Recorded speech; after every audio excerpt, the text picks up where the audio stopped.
സുഖല്ലേ? ഇന്നത്തെ നമ്മുടെ റെസിപ്പി ഞാൻ ഉണ്ടാക്കണ കാണുമ്പോൾ ചിലർക്കെങ്കിലും തോന്നും, എനിക്കിത് ഇത്തിരി കിട്ടിയിരുന്നെങ്കിൽ എന്ന്. അങ്ങനത്തെ ഒരു റെസിപ്പിയാണ് കേട്ടോ. ഈ ചൂട് സമയത്ത് നമുക്ക് കഴിക്കാൻ പറ്റണ ഒരു റെസിപ്പിയാണെന്ന് ഞാൻ റെഡിയാക്കാൻ പോണേ.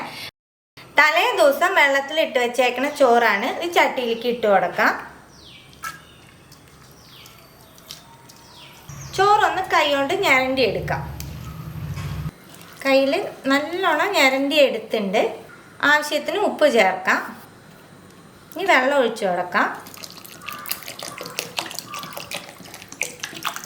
ഒന്ന് ഇളക്കാം. നമുക്ക് ഇത് അടച്ചു വയ്ക്കാം. നമുക്ക് 2-3 സാധനം റെഡിയാക്കണം. അതുവരെ ഇതിങ്ങനെ തന്നെ ഇരിക്കട്ടെ. 1/4 ടീസ്പൂൺ ജീരകം, 2 ചുവന്ന മുളക്, കുറച്ച് വേപ്പില. ഇതൊക്കെ ഒന്ന് നമുക്ക് ചൂടാക്കി എടുത്തിട്ട് വരാം. ചൂടാക്കിയതൊക്കെ നമുക്ക് ഒരു ജാറിലേക്ക് ഇട്ട് കൊടുക്കാം. ഇതൊന്ന് ചതച്ചെടുത്തിട്ട് വരാം. ചതച്ചെടുത്തത് ഒരു പാത്രത്തിലേക്ക് മാറ്റാം. ഇത് മാറ്റി വയ്ക്കാം. 8-9 ചെറിയ ഉള്ളി ഉണ്ട് കേട്ടോ. ചെറിയ ഉള്ളി ഇഷ്ടമുള്ളവർ കുറച്ചും കൂടി കൂട്ടിക്കോളോ, ഇഷ്ടമില്ലാത്തവർ കുറച്ചോളോ.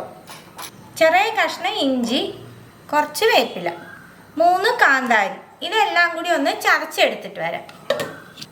എല്ലാം ചതച്ചെടുത്തിട്ടുണ്ട്. ഇനി നമുക്ക് നമ്മുടെ പഴങ്കഞ്ഞി എടുക്കാം. ചതച്ചെടുത്ത ഉള്ളി, മുളകും, കറിവേപ്പിലയും, ഇഞ്ചി ഇട്ട് കൊടുക്കാം.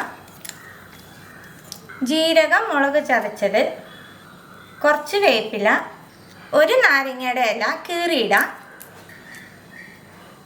2 കാന്താരി ഇട്ട് കൊടുക്കാം. ഒന്ന് കീറിയിട്ടിടാം. 1 നാരങ്ങയുടെ പകുതി നീര് അതും ചേർക്കാം. മോര് ചേർത്ത് കൊടുക്കാം. എല്ലാം മിക്സ് ചെയ്യാം.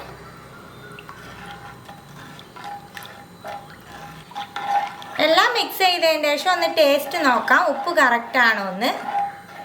ഉപ്പ് കുറവാണ് കേട്ടോ. ഉപ്പ് കുറച്ചും കൂടി ചേർക്കാം.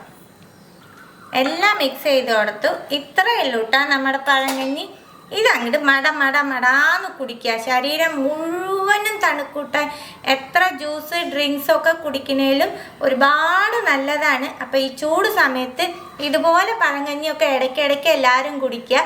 തീർച്ചയായിട്ടും ട്രൈ ചെയ്തിട്ട് നിങ്ങളുടെ ഫീഡ്ബാക്കൊക്കെ അറിയിക്കുക. പുതിയ റെസിപ്പി ആയിട്ട് അടുത്ത വീഡിയോയിൽ കാണാം. See you. Bye.